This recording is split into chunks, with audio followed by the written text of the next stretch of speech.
Salut à toutes et à tous, merci d'être au rendez-vous de Je C'était Podcast. Alors que Roland Garros s'est terminé il y a à peine une semaine, j'avais encore un dernier numéro à vous partager sur le tournoi parisien. Je l'ai enregistré depuis la porte d'Auteuil lors de l'Opening Week, c'est-à-dire la semaine des qualifs, mais je n'ai tout simplement pas eu le temps de monter l'épisode et de le publier avant aujourd'hui parce que le boulot s'est entassé forcément pendant le tournoi. Mais c'est pas grave, c'est un épisode intemporel durant lequel je suis partie à la rencontre de Nathalie Razakazafi. Elle est responsable depuis 34 ans de la crèche des enfants, des joueurs et joueuses à Roland-Garros. Donc elle nous partage dans ce numéro comment elle accueille les bambins venus du monde entier et leurs parents stars du circuit. C'était vraiment une chouette rencontre, très amusante, avec une grande passionnée. Et avant de vous laisser en compagnie de Nathalie, je précise que j'ai pu couvrir tout ce Roland-Garros pendant 15 jours grâce à l'aide de Caspian Tradition, une société belge située à Waterloo qui travaille avec des producteurs de caviar du monde entier. Et je vous conseille vraiment d'aller découvrir leurs produits, c'est d'une grande qualité. Et puis évidemment, je remercie infiniment Aria pour son soutien qui m'a permis de couvrir ce tournoi, de vous offrir du très chouette contenu pendant 15 jours. Et je vous laisse en compagnie de Nathalie. Bonne écoute. Silence s'il vous plaît, les joueurs sont prêts.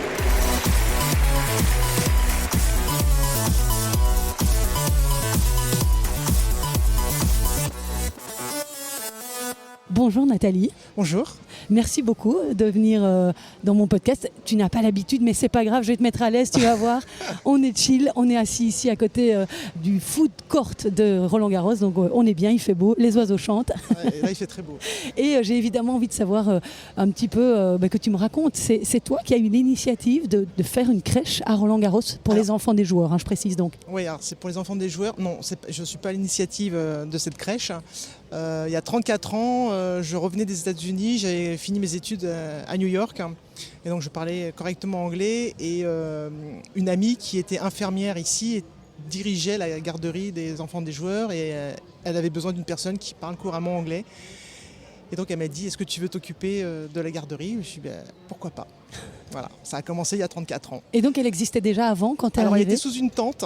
Ok. Elle était sous une tente, place des Mousquetaires, anciennement place des Mousquetaires. Une tente ? Ouais, une tente. Oula. Il faisait très chaud, on avait beaucoup d'enfants. Et en 94, quand il y a eu le Suzanne Lenglen qui a été terminé, on nous a fait une belle crèche ici, enfin une belle garderie. D'accord. Voilà. Elle est située où cette garderie ? Alors aujourd'hui, elle est située à Jambouin. Mhm. Alors, je trouve ça extraordinaire parce qu'elle est vraiment superbe. J'ai aimé beaucoup au Suzanne Lenglen parce qu'elle était très grande. Et là, depuis 4 ans, on est à Jambouin. Et là, Jambouin, c'est le petit paradis pour les joueurs quand même. Et pour nous, et pour les enfants. D'accord. Il n'y a pas de bruit, il n'y a pas de journalistes. C'est vraiment le petit concon des joueurs. Et elle est grande comment la crèche ici à Jambouin. À Jambouin. Elle est très belle, elle est très grande. Enfin, très grande. Elle est grande. On a 2 grandes pièces. Une où on peut faire des activités, l'autre où on peut jouer. Et on a une très belle terrasse. Et juste devant aussi, avant de rentrer, on peut utiliser l'herbe où on peut jouer aussi avec les grands. Et il y a des pièces où ils peuvent dormir. Oui, on a une j'imagine. petite pièce. Alors vraiment, on peut mettre 2 enfants pour dormir. Et après, la plupart dorment dans le bruit, dans leur poussette. Ah oui ? Ouais.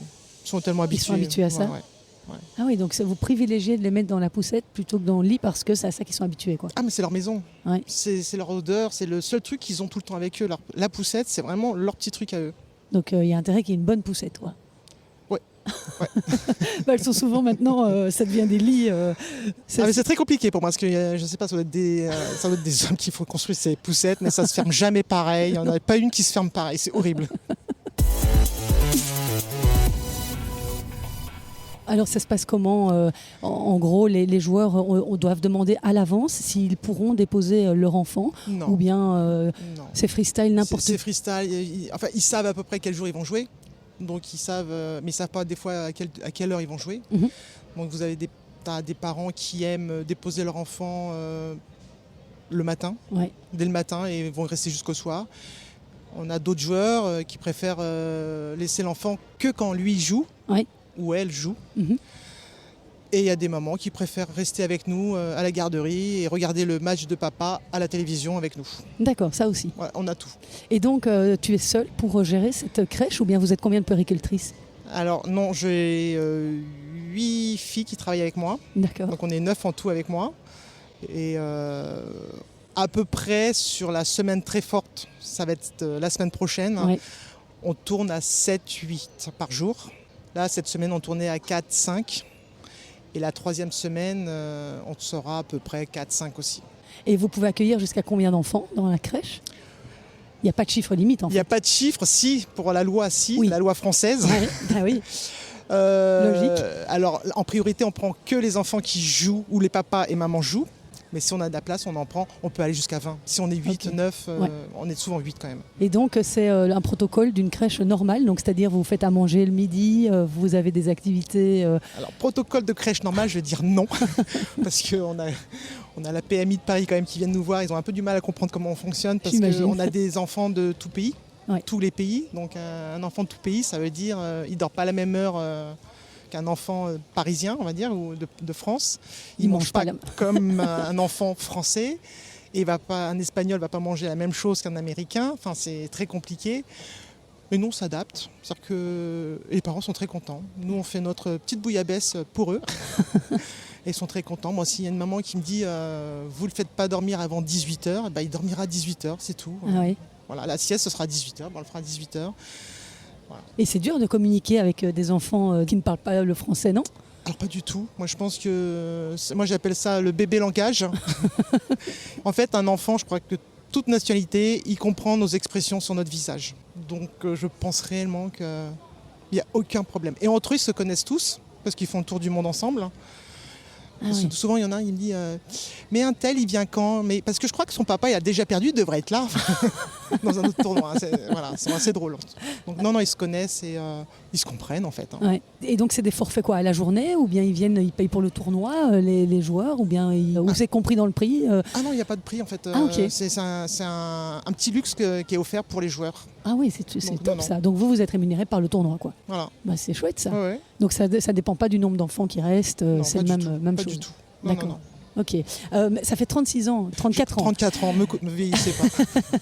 Ça fait 34 ans. Ça a quand même vachement évolué parce que je me souviens, Kim Clijsters a été la première maman qui a gagné un tournoi du Grand Chelem en revenant après sa maternité. Aujourd'hui, j'ai l'impression que dans le tableau féminin, il y en a de plus en plus des mamans qui sont joueuses. Est-ce que vous avez vu augmenter le nombre d'enfants sur le circuit au fil des années? Par rapport aux mamans joueuses ou Par rapport à, en général Alors, avec les mamans joueuses, oui. Oui. Ça a augmenté. Les papas, il y en a toujours eu. Ils ont toujours été papas très jeunes, je trouve. Oui, c'est vrai. Ils ont toujours été papas très jeunes, même les très anciens. Moi, je remonte à très très loin là. Ouais. Parce que moi, j'ai connu les premiers enfants que j'ai connus, c'était Guy Forget. Ouais. J'ai eu aussi Cédric Pioline. J'avais eu Mats Wilander aussi. Ah oui. il voyageait. André Agassi, j'ai eu son fils, pas sa fille. C'était avec Steffi Graf, oui, bien sûr. Ah, oui. Oui, moi je remonte très loin là. Et, Ouais. Mais j'avais pas de joueuse. À l'époque. Quand ils ont eu leur. Alors si je me trompe pas, et j'en suis presque sûr de pas me tromper, André Agassi et Steffi Graf ne jouaient plus quand ils ont eu leur fils. Donc joueuse, non. Et après j'ai eu effectivement Kim et il y a eu Serena. Et donc, donc Jada est venue aussi, parce que bon, elle est connue en Belgique et elle fait partie maintenant de l'équipe nationale U18 en basket, donc Kim en parle ouvertement. Oui, on a aussi l'allemande de Maria. Oui, Tatiana. Elle en a 3, elle. 2. Ah, 2. Elle a 2 petites filles super mignonnes. Ok. Moi, ça m'impressionne, quoi. Ben oui. Parce que je me dis, revenir sur un cours après 2 grossesses, et elles jouent très bien. Oui, c'est assez impressionnant de voir comment elles sont capables de revenir. Et ça ressemble à quoi concrètement une journée à la crèche pendant le tournoi pour ces petits bambins? Mes petits chouchous, ils arrivent, sont toujours très contents de nous revoir, parce que ils se rappellent de nous. Au fil des années? Oui, ils se rappellent. La grande de Tatiana est un peu grande pour venir, mais elle viendra tous les ans me faire mon bisou. Ah, c'est chouette ça. Tous les jours. Quand ils deviennent ados, ils reviennent. Ah oui, et puis j'en ai qui se sont mariés et qui m'ont présenté leur mari quand même. Là, ça me fait mal. Ça me fait mal, mais je suis très contente. Excellent. Et la journée, c'est qu'ils arrivent le matin, ils ont des activités le matin. Pour les plus petits aussi, on a des activités pour les petits de 3 mois à 3 ans, et après on fait d'autres activités pour les 3 ans à 6 ans. Après 6 ans, ils n'ont pas trop envie de venir à la garderie. Soit ils viennent, c'est pour nous aider, mais jusqu'à 6 ans, on les a. Ah oui. Et après le midi, on a commandé les repas. Les parents nous disent s'ils mangent avec nous ou pas. On les fait manger. Les tout petits vont à la sieste. Les grands, ils sont occupés à faire. Alors on a un petit terrain de tennis, on a des petits ballons de basket, paniers de basket, ils jouent. On les met un peu dehors quand il fait beau. Ouais. Et après, l'après-midi, en milieu d'après-midi, ils ont des activités. On reprend des activités pour les petits, pour les grands. Et après, il y a le goûter. Ça, c'est le moment le plus important. Ils adorent les gâteaux au chocolat, le goûter. Et puis, déjà, il est déjà des fois 2 heures. Nathalie, c'est quand le goûter? Nathalie, c'est quand le goûter? Dans combien de minutes on a le goûter? Ça, j'y ai droit tout le temps. Ils sont très gourmands. Et puis après, la plupart repartent vers 18h. Bon, après, j'en ai après 20h, mais ça dépend des matchs Oui, parce que qui durent. Et s'il y a des night sessions, alors... Alors, les night sessions, ils sont obligés de nous réserver. Ok, j'imagine. Mais s'il y a un match qui dure jusqu'à 21h, moi je reste. Je fais toujours les fermetures en fait. Ah oui. Voilà. Tu as donc, j'imagine, d'excellents contacts avec les joueurs. Tu étais fan de tennis au départ? J'ai le droit de dire non. Oui, bien sûr, c'est pour ça que je pose la question. Je fais pas du tout de tennis. Je suis pas du tout fan de tennis. Donc quand Djokovic est arrivé, tu t'es dit c'est qui lui? Alors, j'ai pas eu pour Djokovic, mais j'ai eu pour d'autres joueurs qui le prenaient mal parce qu'ils me disaient leur nom et je savais pas du tout c'était qui. Puis ils prononçaient leur nom d'une certaine façon que c'était pas normal, je les connaissais pas. Mais voilà, je sais pas. Moi non. Mats Wilander, au début, moi je sais pas du tout qui était Mats Wilander. Hein. C'est ma collègue qui me dit mais c'est un très bon joueur de tennis. Ah bon? Mais il était très gentil, en tout cas, j'avais trouvé très gentil. Et donc tu t'es intéressé au tennis, du coup, par la force des choses? Oui. Puis de toute façon, j'étais obligée parce que les petits me disent comment il faut jouer au tennis. Je suis obligée de jouer au tennis maintenant avec eux. Ils m'entraînent beaucoup. Et je crois que je suis bientôt une championne quand même. Il y en a un aujourd'hui, hier, il m'a dit que je m'améliorais. Donc je suis très contente de m'améliorer en tennis. Et est-ce que parfois tu leur mets un grand écran parce que papa et maman jouent Oui, c'est important. Ils le veulent en fait. Ah oui. Quand il y en a un qui pleure aussi, des fois, parce qu'il veut papa ou maman, et que maman elle n'est pas là, on met l'écran. Et je lui dis, tu vois, papa il est là et ça les calme. Et voilà. Oui. Et puis après, vous récupérez papa s'il vient de perdre en 5-7 Alors après papa, 3 quand ans. il vient perdre en 5-7 après 3 heures, comme tu dis, papa, il aime bien te réconcilier par son petit bout de chou. Donc c'est vrai que c'est un des premiers lieux où il aime venir, c'est aller récupérer son enfant. Je veux dire 98% des joueurs font ça. Ouais. Ouais. Et alors, il passe un petit moment de réconfort. C'est assez émouvant. Enfin, moi, à chaque fois, j'ai un peu la chair de poule quand je vois ce petit côté. Le petit bout de chou, il ne sait pas ce qui lui arrive parce qu'il a pas. Ça dépend de son âge, il ne peut pas tout comprendre, mais papa, ça lui fait du bien, ou maman aussi. Hein. Voilà. Oui, c'est sûr. Alors, je sais qu'il y a un certain secret professionnel, évidemment, mais est-ce qu'il y a des anecdotes ou des choses que tu peux nous partager? Est-ce qu'il y en a qui sont plus stressés que d'autres, moins chill, on va dire? Dans les joueurs? Oui. Alors, il y a un très grand joueur qui ne joue plus, je ne dirai pas son nom. Avant son match, il aimait bien venir faire de la pâte à modeler. Ça devait le détendre, je pense. Ah merde, on n'aura pas le nom, on va devoir deviner. Ça va être compliqué. Et il jouait beaucoup, il aimait bien la pâte à modeler. Ouais. Mais c'est sympa la pâte à modeler en même temps. Ouais, c'est vrai, ça détend. On sentait que c'était vraiment... Ça pourrait être un anti-stress. Hein. Mais non, il me l'a laissé quand même. Ah ouais. Il savait que c'était pour les enfants, c'était pas pour lui. Ouais. On n'avait pas acheté ça pour lui. Et les mamans, elles sont plutôt maman poule ou elles te laissent libre champ? C'est plus compliqué que les papas ou pas toujours? Non, alors aujourd'hui, j'avoue que j'ai un peu de chance, c'est que les mamans, du bouche à oreille, donnent leur avis sur moi. Donc elles leur disent, va voir Nathalie, ne t'inquiète pas, elle est géniale. Bon, ça me rassure. Non, les autres mamans, elles ont confiance entièrement, elles me laissent le petit bout de chou. Elles m'envoient des fois des SMS, tout va bien. Ouais. Moi, j'envoie des photos. Oui, je pense qu'il va bien. Il joue bien et il dort. Non, ils ont entièrement confiance en nous. Et donc, toute l'équipe même. Elle reste en contact avec toi le reste de l'année hors Roland Garros? Moi, elle m'envoie souvent. J'ai pas mal de mamans qui m'envoient des photos de leur petit bout de chou. Il a grandi ou alors ils te réclament. Alors, ils m'envoient des petits messages vocaux de leurs enfants. Et là, j'en ai eu un il n'y a pas très longtemps avant qu'ils arrivent. Le petit bout de chou disait je suis très contente de revenir pour jouer avec toi, Nathalie. Donc, c'est très touchant. J'imagine. Et ça veut dire que tu fais ça jusqu'au bout du tournoi, jusqu'à la finale? Ouais. Parce qu'il y a tous les joueurs de double aussi, les joueurs en chaise. Ça va, c'est pas grave, on est en train d'installer des marches, on est là, on dirait qu'il n'y a pas de souci. Est-ce que tu sais s'il y a ce même système dans tous les grands chelems? J'imagine que oui. Oui. Est-ce que tu es en contact avec les autres crèches des autres grands chelems? Non, mais j'ai des espions, mes mamans.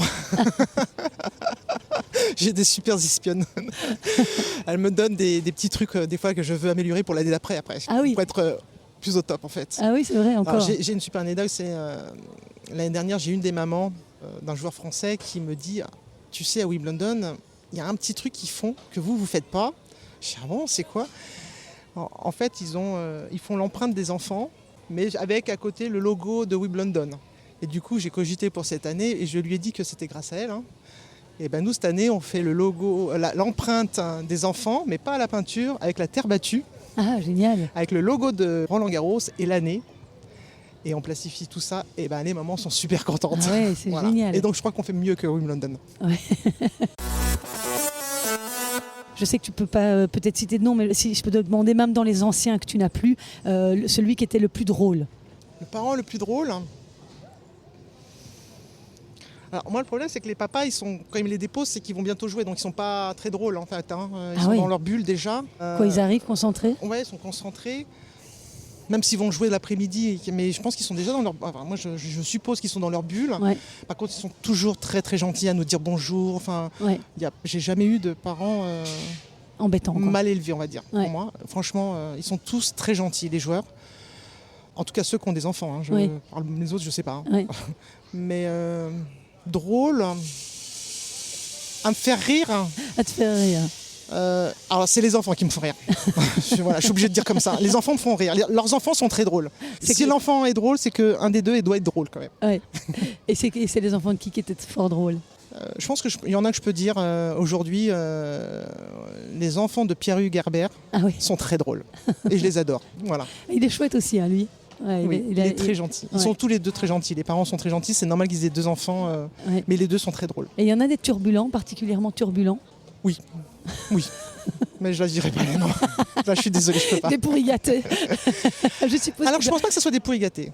Je pense que ça doit être une autre façon d'éduquer ses enfants dans chaque pays, donc qui n'est pas ma façon peut-être. Ça doit être plutôt ça. Je pense pas que ce soit des enfants pourris gâtés. Je pense que c'est des enfants quand même qui voyagent d'hôtel en hôtel.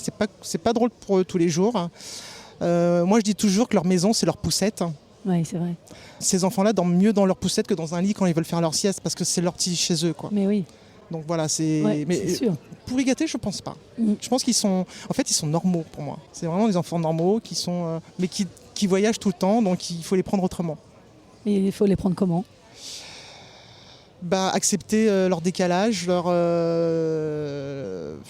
Moi, j'ai des enfants qui sont arrivés à 2 ans, ils arrivent avec une canette de coca et un paquet de chips. Bon, je sais pas, moi, c'est vrai que j'ai jamais donné ça à mes enfants, mais s'il est heureux cet enfant avec ça, moi je vais lui donner.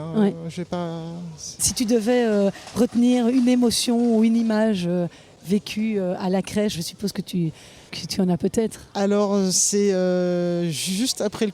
Si j'en ai une très belle que j'ai beaucoup appréciée, alors je vais encore parler de Pierre-Hugues, il va croire que... Tu es son fan.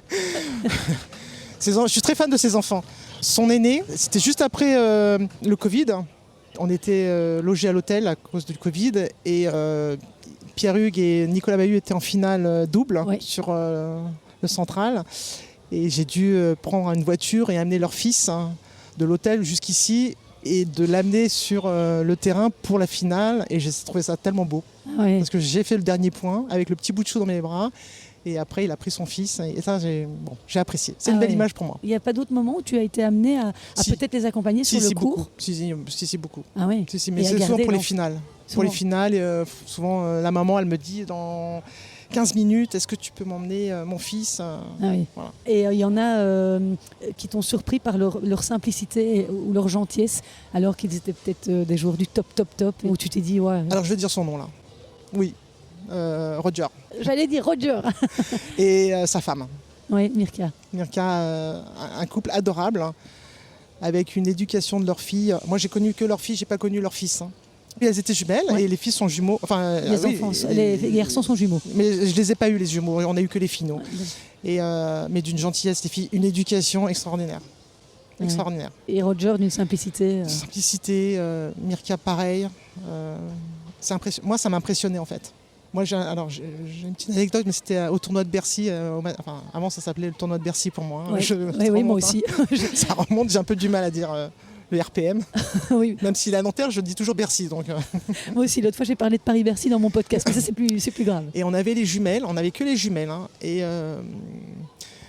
Mirka, c'était l'heure du repas pour les filles, et Mirka est arrivée dans notre garderie. Et, y avait des enfants qui avaient joué, c'était les filles, mais c'était pas en désordre énormément. Et Mirka leur dit les filles, vous allez manger tout ce qu'il y a ici, parce que là, vous mangerez pas tant que c'est pas rangé. Et elle est repartie, Mirka, et les filles, mais elles étaient en panique, elles nous ont demandé des lingettes, elles ont tout nettoyé, la table, tout par terre, la moquette, avec les lingettes, elles étaient petites, hein. Elles devaient avoir 4 ans ou 5 ans. Et elles ont attendu leur maman, et la maman est venue, elle a vu que tout était propre, elle a dit bon c'est bon, vous pouvez venir manger, les filles, on y va. Mais moi j'étais impressionnée comment elles étaient en panique pour tout nettoyer, mais même la moquette, elles m'ont nettoyé. Bah, c'est normal, quoi. Ben oui, mais moi je crois que mes enfants n'auront jamais fait ça. Mes propres enfants n'ont jamais fait ça. Il y en a beaucoup ici, cette quinzaine? Beaucoup d'enfants? Oui. Oui, Oui, plus ou moins combien? Alors là, la semaine prochaine, l'année dernière, je peux te dire qu'on a tourné on avait à peu près 59 enfants. Ah, waouh! Ouais. Alors, pas en même temps, hein, mais Non. sur Sur les la 3 quinzaine, semaines. ouais. Sur les 3 semaines. Moi, je dis 3 semaines Oui. parce qu'on a les Opening qualifs aussi. week. Oui, tout à fait. Ok. Eh bien, écoute, Nathalie, je pense que j'ai fait le tour. Est-ce que j'ai oublié quelque chose? Je De pense te pas. demander quelque chose. Je Est-ce qu'il y a une anecdote croustillante que tu as oublié de me partager? Non, je crois pas. Je pense pas. Il y a des choses que je peux pas, alors c'est pas possible. Non. Ben oui, c'est vrai, je sais que tu as des restrictions, évidemment. C'est normal, il y a des choses qui doivent rester secrètes. Mais c'était très intéressant de discuter avec toi. Et puis, le reste de l'année, tu fais quoi? Tu es aussi puéricultrice? Pas du tout. À part être marathonienne, puisque tu m'as dit en off que tu courais beaucoup. Ouais. Je suis orfèvre. Ok, Ouais, je suis orfèvre. Je suis la 4e génération. waouh. Et j'ai été éducatrice. Hein. Ouais. J'avais pas envie de travailler avec mon papa et ma maman, je crois que c'est ça. Et en fait, j'ai travaillé avec des enfants polyhandicapés D'accord. pendant 15 ans.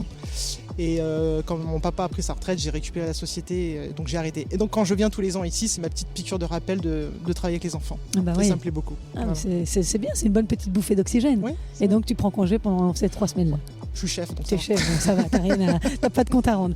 Bon, eh bien, merci Nathalie d'être venue Merci à mon à toi micro. Peut-être un jour je pourrai visiter la crèche Avec grand de plaisir. Jambon. Avec grand plaisir. Merci Nathalie. Merci à tous d'avoir été à l'écoute. Si vous avez apprécié cet épisode, n'oubliez pas d'aller me mettre un petit étoile sur Spotify ou Apple Podcast ou vous laisser un petit commentaire. Ça permet à mon podcast d'être mieux référencé. Merci beaucoup à vous. À la prochaine. Ciao.